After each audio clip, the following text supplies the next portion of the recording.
One of the more unique Carrie knockoffs that I've run across has been Jennifer, the 1978 film released by American International Pictures.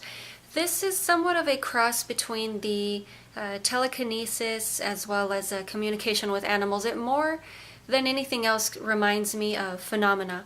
So we do have a Jennifer. She's somewhat of a country girl, or as the school kids refer to her, a hillbilly. She originally did come from a country background. She refers to as being of the hill people. Her father, Luke, is somewhat of a religious fanatic, definitely not to the degree as Margaret White, but he definitely is very much into the, I guess you could say, the tent revivals and the snake type religious type activities. So he believes that his daughter Jennifer has some great power because at a very young age, I believe they had said starting from the age of 7, she was able to not only pick up the snakes and manipulate them, but they would actually listen to her. So she was a very early Voldemort, basically.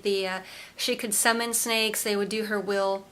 Theoretically, she could basically just talk to them. So in her town, where she's from, back home, she was actually very well respected. Snake charming is something that the community basically revolved around, and they were shunned when one day the preacher's son was bitten by a snake, died, and everyone pretty much held Jennifer to blame. So they've come over to the city. Jennifer has gained a scholarship to a private school, and this is where all of her trouble is going on. The snooty rich girls are just pretty much just trying to shoo her out, making it known that she's not welcome, she's not one of them. Jennifer is just more interested in just getting along, completing her education. She really doesn't care about the whole status that everyone else revolves around. The real trouble here begins when she decides to join the school's swim team. This is just sort of showing that she is being accepted, and obviously the snobby girls who pretty much run the school are not having that. They are going out of their way to have her run out of this school. She also happens to work in the school kitchen. One day one of the girls pretends that Jennifer had burnt her while pouring some soup into her bowl with the ladle, so this pretty much puts her under the radar with the headmistress, and she's very much of the old belief that the rich are correct and to hell with everyone else. So she is pretty much just letting everyone do as they please. She doesn't really care whether or not Jennifer's being treated unfairly. She just wants to maintain order in the school, or what she considers to have been order. So one evening, after finishing her kitchen duties, she goes into the school showers, cleans up before going home for the evening.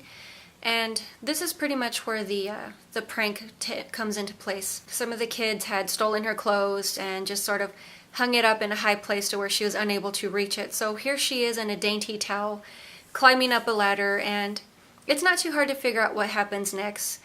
Someone scares her, she's knocked off the ladder, comes toppling off, towel flies off, and she spills into the pool. Meanwhile, someone's snapping her picture, and the next day, those nudie pics are all over the school. So yeah, it's definitely a very upsetting event. One of the school teachers tries to set her aside, offers her help. He obviously doesn't like the way she's being treated, and he later is asked to leave the school because he cannot leave things to their natural order. Jennifer, finally having had enough, succumbs to what her father had been asking, and she does sort of start handling snakes again and manipulating them to her will. Along the way, she does make friends with a girl named Jane, who had been shunned from the group for trying to stand up for Jennifer. In an earlier scene, there had been a pool fight, and someone snuck up on her, dunked her head under the water, and basically tried to drown her. So Jane has pretty much just been on glass ever since then, and as a final warning, someone in the group does rape her. So that was the last straw for Jane, and she teams up with Jennifer, which is to me odd because she's somewhat of a frumpy girl. She's chubby, she's nothing at all like the others, and the girls in the group that she is a member of, she just really doesn't seem to fit. They sort of pick on her as well, but I guess it's the whole group mentality. She knew she had protection as long as she was with them. Now that she's out, she's definitely very angry about what happened to her, and she's okay with helping Jennifer with getting even. In one of the final sequences where Jennifer had been basically kidnapped from her home and they had dragged her off to some secluded area. Not really too sure exactly what it is they had planned to do with her, but while she is in the trunk, she summons her snakes. As the kids are racing around, some of the snakes just sort of appear in the vehicles. They start biting people.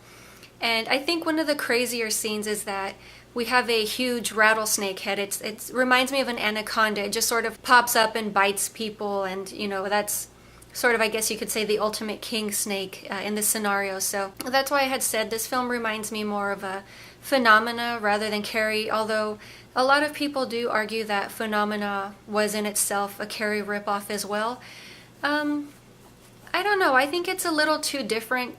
Obviously, you have the whole giallo element and the mystery and trying to figure out who the villain is. It's not necessarily about a girl being dumped on per se. So I don't know. I just don't consider it. I don't know what you guys think. But I would say, yeah, this is definitely one of the kookier adaptations that I've run across.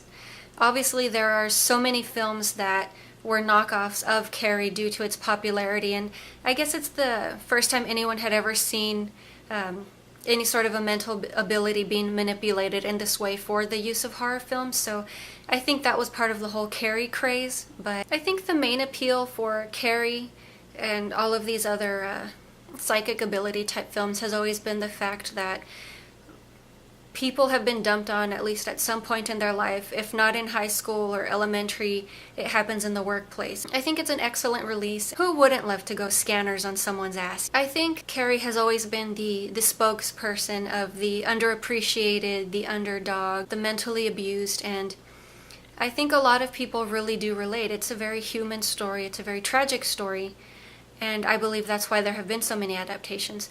But I will leave you with those thoughts, and I will talk to you later.